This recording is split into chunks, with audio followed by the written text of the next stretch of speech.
Françaisdanslemonde.fr, première plateforme multimédia d'aide à la mobilité internationale.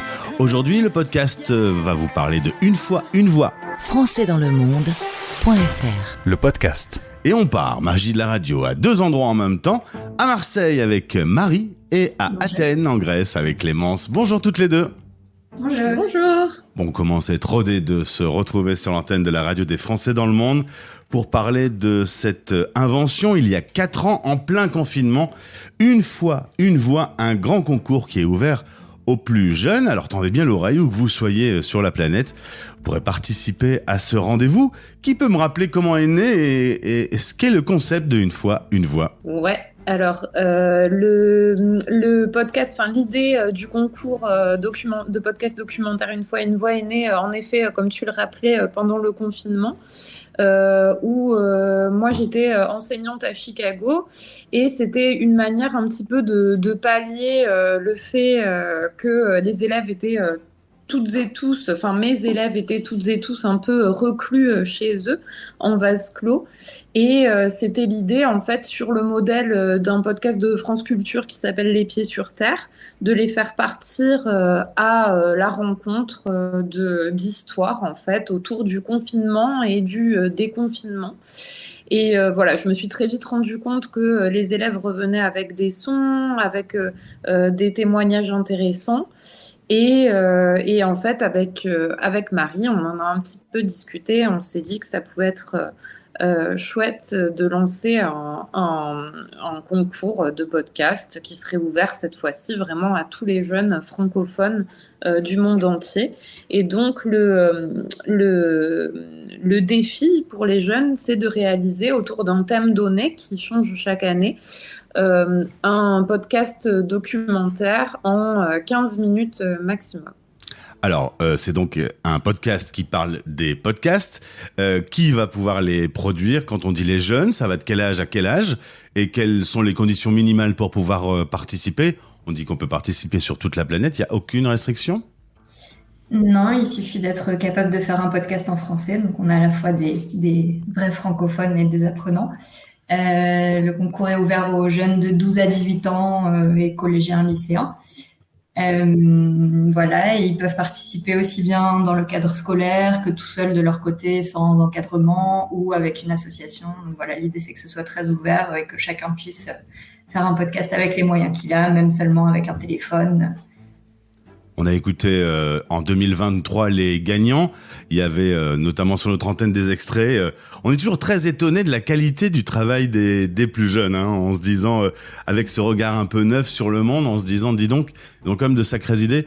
On devrait quand même leur donner peut-être même presque un peu plus de pouvoir. C'est ce qu'on se disait la dernière fois dans ce podcast. Vous aviez un joli thème. Il faut en trouver un 4e. Comment vous vous êtes décidé sur le thème de cette année ? On avait toujours, en fait, chaque fois qu'on part à la recherche d'un thème, on se dit toujours qu'il faut que ce thème, on puisse l'ouvrir ou le prendre plutôt de différents angles. Donc là, ce qui nous plaisait avec ce thème, dépendance, donc parce que le thème de cette année, ça sera dépendance et indépendance.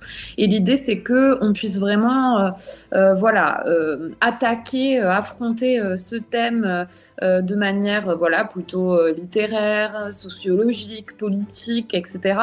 Et c'est vrai qu'à chaque fois qu'on choisit un thème, on réfléchit à ça en premier en se disant, voilà, il faut qu'il y ait une variété d'angles d'attaque et il faut aussi que ça soit un thème, bien sûr, qui résonne avec les problématiques et les enjeux actuels auxquels peuvent être confrontés les jeunes. Il faut que ça soit un thème qui parle aussi aux jeunes, sinon c'est pas la peine.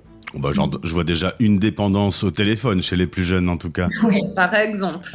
Il y a aussi toute la question de la prise d'indépendance à l'adolescence, des rêves de liberté, etc.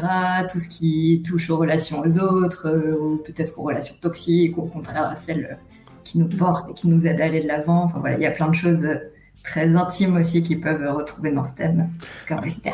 Alors, dépendance et indépendance, toutes les infos sont sur unefoisunevoix.com. On est en phase d'inscription aujourd'hui. Donc, concrètement, on peut y aller en solo, on y va avec sa classe, il faut être encadré. Comment ça se passe ? C'est très libre, on peut y aller tout seul, tout seul avec les moyens du bord ou de manière beaucoup plus encadrée. S'il y a des profs ou des référents aussi, d'associations, etc., qui nous écoutent, ils peuvent tout à fait mobiliser aussi des groupes de jeunes de leur côté. On peut participer tout seul ou en groupe, faire un podcast à plusieurs.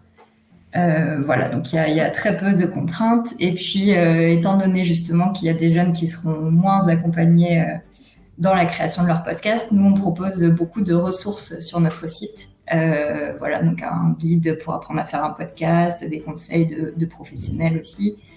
Et comme chaque année, on organisera des ateliers pendant l'hiver, justement avec des podcasteurs professionnels qui répondent aux questions des participants et qui partagent leurs conseils. C'est ça, les personnes qui veulent participer sont pas perdues. Il y a même une boîte à outils, il y a des choses à télécharger.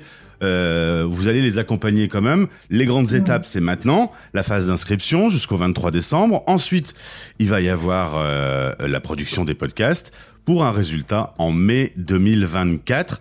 Dépendance et indépendance, une fois une voix 2024.